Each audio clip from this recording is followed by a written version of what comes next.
Hi, and welcome to our latest webinar designed to help businesses with real practical issues based on what we're seeing today. Usual caveat that goes with this, things are changing really quickly. And so what's said today may be true as at the 6th of April, but things will change and businesses do need to take their own advice before making changes since specific facts may vary.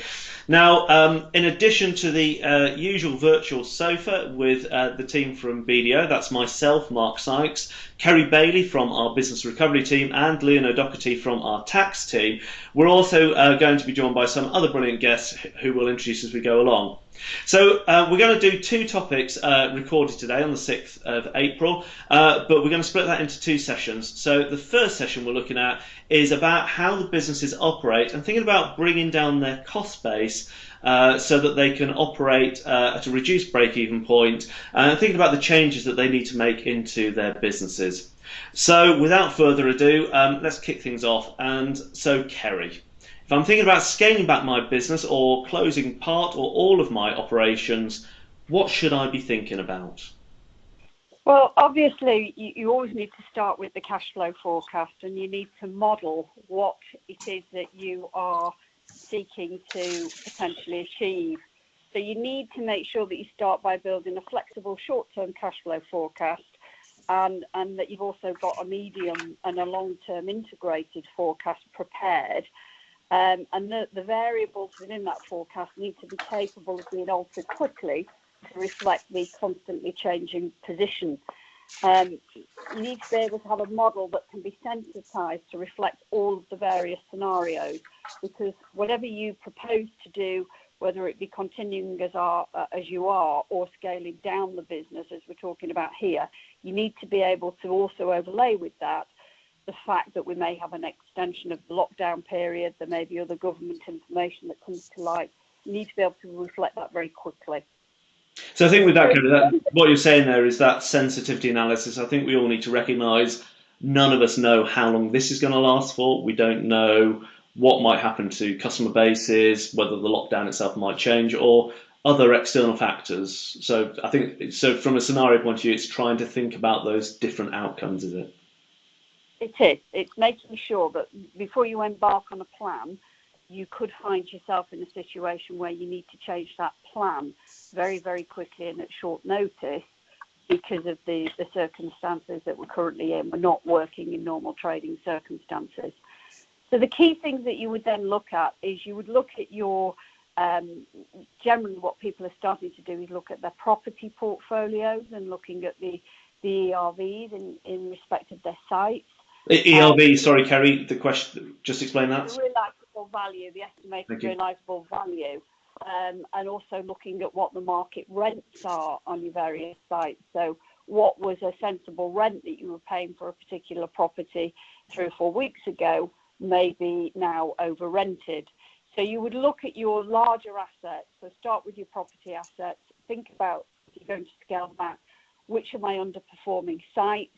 Have I got several head offices? Could I transfer my staff into one building? We're seeing a lot of people doing that. A lot of people are using this as an opportunity to think, right, well, I've got 30 stores. I want to go down to my 10 best performing.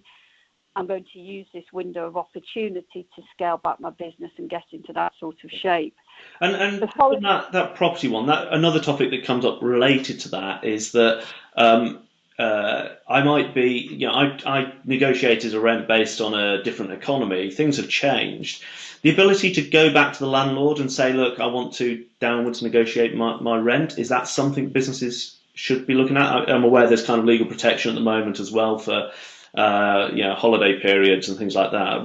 What should we be doing if you've got a landlord and you feel that you're now paying over the odds?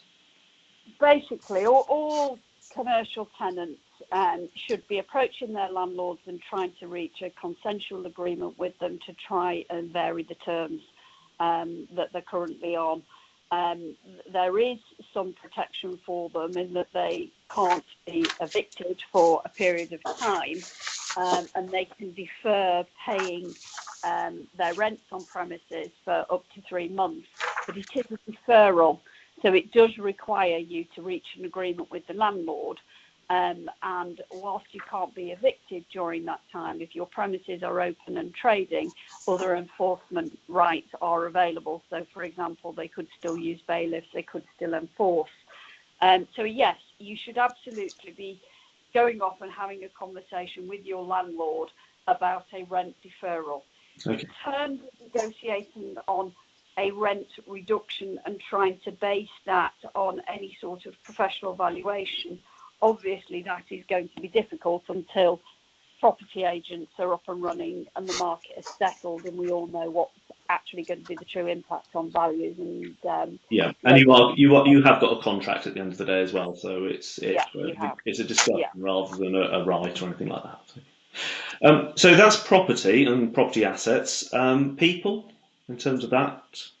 Yeah, well, obviously, I think most businesses are already on with sorting out what they're going to do with their workforce, whether it be lay off, make redundancies, or take advantage of the furloughing process.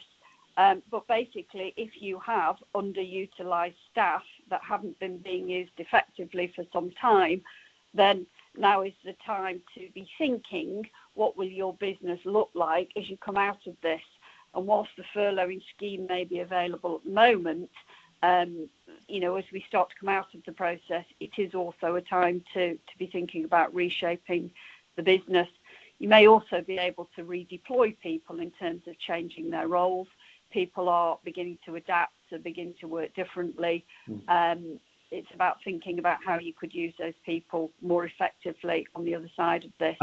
And I suppose now's a good time to also think about how you operate. You've quite often built in a way of operating based on where your business was 10 years ago, and we're now being forced to rethink. So one example we had was a client where they needed to maintain their route to market, but internally they had to, in terms of operations, basically wanting to look to change how they were working. And so actually looking to outsource activities to fulfillment businesses, move into online sales routes and things like that. Those are all avenues that businesses should be exploring to think about how they're going to get through and come out strong. Absolutely. Yeah, and use this time now to think, well, have we got any staff that we could redeploy whilst they're at home to undertake some sort of project to look at the benefits of how the business might restructure?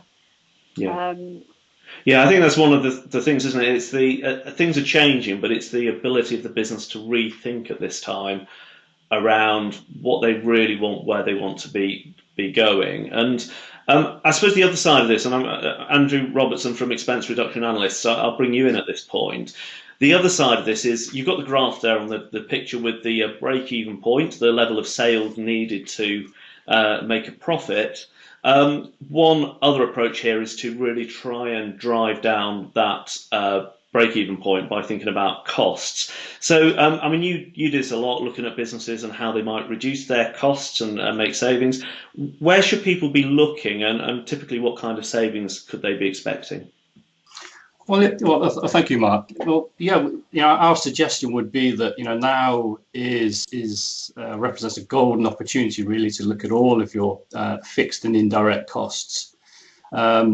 We suggest that the clients, particularly those who are downsizing operations temporarily, should use the time to consider whether each and every cost is absolutely necessary.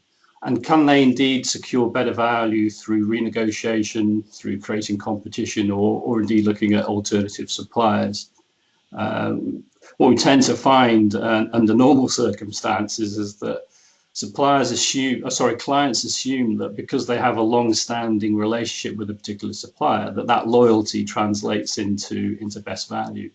And that does occur on occasion, but very rarely is that the case. So, our suggestion would be is make no assumptions. Assume that there is opportunity in every area of expenditure, and robustly challenge every aspect of cost. Yeah. Now, there are a number of specific categories which at the moment are presenting quite significant opportunities for savings. Fuel costs, for example, have been tumbling since the beginning of the year, and that's the COVID situation has only accelerated that. Wholesale prices have been at a significant low, and that hasn't necessarily been translated into pump prices. So there is the opportunity for those organisations who are running fleets to renegotiate with their suppliers so what can be quite significant percentage and cash savings. Yeah. Energy costs are also at a significant low at the moment.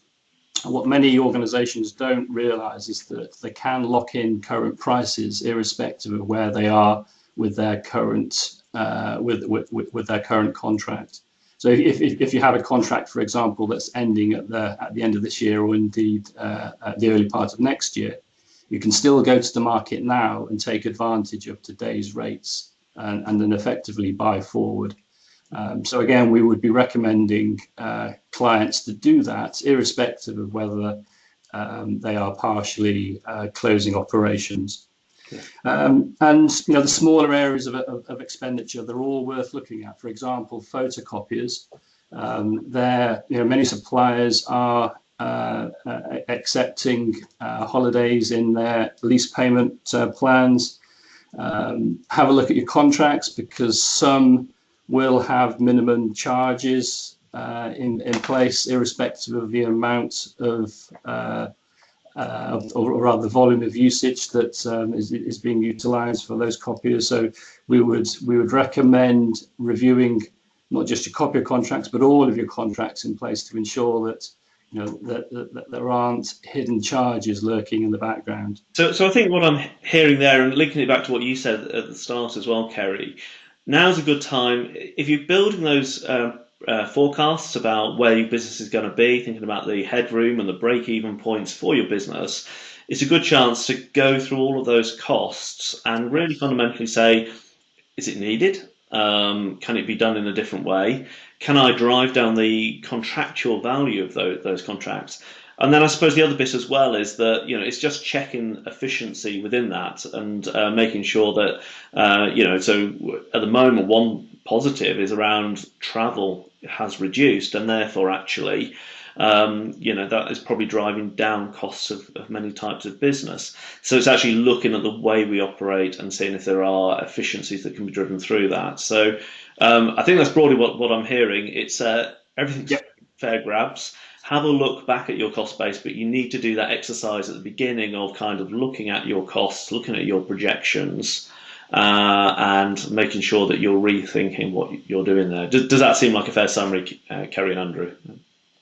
Yes, it does. Yeah, take the time, take the opportunity to review everything, whether it's your suppliers, whether it's the contracts that are in place, and just trying to avoid those bill shocks that potentially could be lurking in the background. Yeah, and Kerry, back to you here.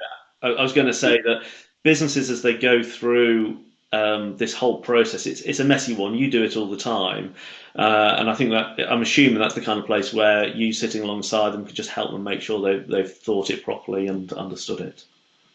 Yeah, I mean, it's about doing a drains off on every line that you've got that you would see within your books and records, and really take this time and the luxury of having a bit of time to really do a drains off on every line.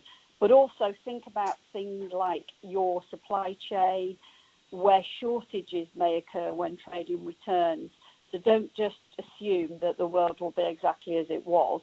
That even when trading and lockdown is released here, it may not be the same in the countries where your goods are coming from. So make sure you understand what your supply chain looks like, what your alternatives might be.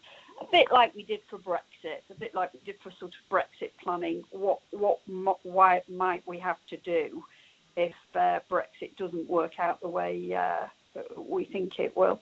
Yeah, and that is the last point there on this slide, which is that planning for the comeback. So certainly the conversations I've had have been actually quite often encouraging in terms of businesses using now to rethink.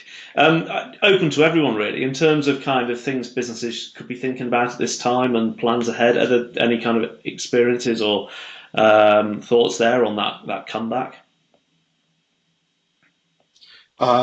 Hi, it's Gavin from Mashbo. Yeah, we've been seeing a lot of our clients doing that pre-preparation for the comeback. So it's leaving us with a big hole right now, but everybody is getting ready for when does the tap get turned back on again. So we're kind of having conversations with a lot of people who are looking to invest in their technology now to enable their staff to be obviously working more remotely, but also how when they come back they're more efficient. So it's quite interesting that the thing that we've been banging our drum about for the last 4 or 5 years is coming to the forefront of minds because it's a crisis. Yeah, and that's a really interesting point. I think one of the common comments I've seen from people is that one thing this is doing is accelerating some of the change that was already being talked about. So climate was a big agenda topic earlier on, but has been accelerated through this as we rethink we can work remotely. We don't need to be travelling as much. Digital online working, we've been seeing for a while struggle on the high street and a move to online, and here we are now with one of the only real ways that you can get the goods you want is via online trade. And last night I was listening to the news about small corner shops basically doing online distribution now. So I think one thing we're seeing is that this is accelerating some of the things that were already on the agenda. And so businesses that might have historically been slow to change are being forced to change quickly as a result. There is as well, and also as well, there's a new support package that came out last week that's helping businesses. So there's an Innovate UK fund for £50,000 for innovation within businesses. So it changes the way that they work now, but the process has got to kind of carry on post COVID-19. Yeah, and that's brilliant, isn't it? That is just literally, that is putting support where it is needed to actually drive productivity, efficiency and competitiveness in the UK economy. There that I've put up on the screen, we've got our own business support hub there, which if you go into there, we have the links, we have all sorts of other articles and content, but some other guides there which are definitely worth looking at, including the links, for example, to HMRC and through to the details on the business interruption loan scheme. Just basically, if people listening to this have got questions, you can get in touch with any of us. We'll very happily answer your questions and take you through what was said and help you understand it.